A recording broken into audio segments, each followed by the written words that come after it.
সময় তখন ১:৩০। তোমাদের প্রিয়জনদের দেখাশোনা করতে গিয়ে নিজেদের দেখাশোনা করতে যে ভুলে গেছি। সকাল ৯টায় জল এনেছি, এখনও খাবার সময়ই পাইনি।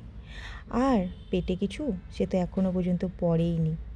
আর তারপরেও তোমাদের কাছ থেকে আমাদের নার্সদের কত অপমান সহ্য করতে হয়।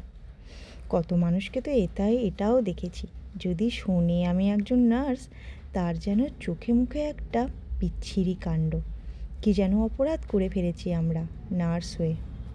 কিছু মানুষ তো আবার নার্সদের চরিত্র নিয়ে এমন 100% গ্যারেন্টি নিয়ে কথা বলে, যেন এই পৃথিবীতে আর কোনো মেয়ে বা কোনো মানুষই খারাপ নয় বা তারা চরিত্রহীন নয়।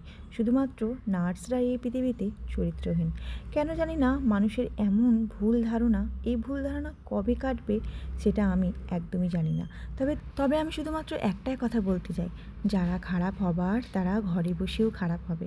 আর যারা খারাপ না হবার, যাদের মনটাকে বুঝিয়ে নেয় অন্য কিছুতে, তারা বাইরে হাজার জায়গায় ঘুরে এলেও তারা কখনোই কিন্তু খারাপ হবে না। তারা তাদের চরিত্রকে ঠিক এক জায়গাতেই রেখে দেবে।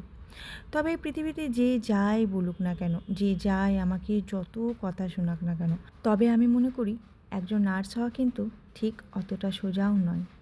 নার্স হতে গেলে অনেক ধৈর্য লাগে, অনেক সহ্য লাগে, যেটা অনেক কম মানুষের মধ্যে আছে।